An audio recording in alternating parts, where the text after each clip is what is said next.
আসসালামু আলাইকুম শেখ। ওয়ালাইকুম আসসালাম রহমতুল্লাহ বরকাত। জি বলেন।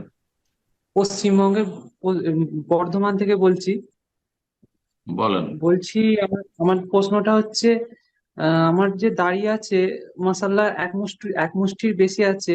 এবার দাড়ির একটা অংশ, কিছু দাড়ি 3-4 ইঞ্চি মানে অন্য দাড়ির থেকে নেমে গেছে, মানে একদিকটা শুধু, বাকি সব সমান আছে। তাই যেটা 3-4 ইঞ্চি বেড়ে গেছে অন্যগুলোর তুলনায়, সেটা কি কেটে মানে সেটার সমান করা যাবে?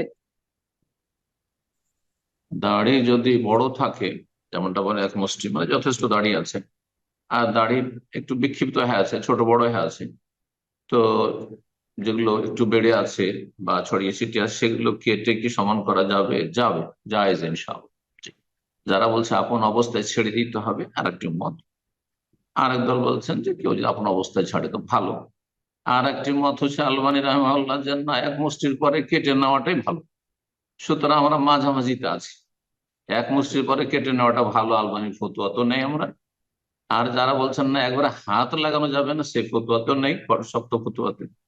আমরা যেটা মধ্যম অধিকাংশ আলমাদের ফতুয়া, যথেষ্ট বড় দাড়ি আছে, হ্যাঁ, শিয়া মার্কা দাড়ি নয়, হ্যাঁ, আজকাল মডার্ন যারা, হ্যাঁ, ইসলামিস্ট, তাদের দাড়ি নয়, বরং দাড়ি আছে, এক মুষ্টি মোটামুটি আছে। ইবনে তাইমিয়া রাহিমাহুল্লাহ বলছেন এক মুষ্টির ক্ষেত্রে প্রায় ইজমা যে এক মুষ্টি রাখতে হবে, আর তারপরে অতিরিক্ত রাখলে ভালো।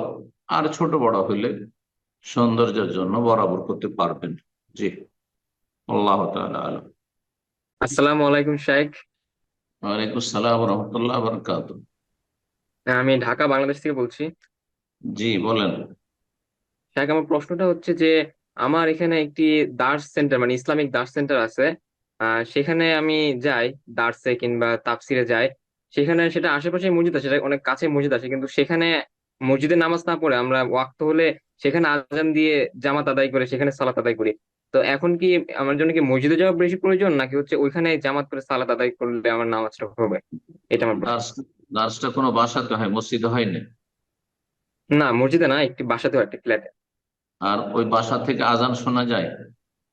জি শাইখ, আজান শোনা যায়।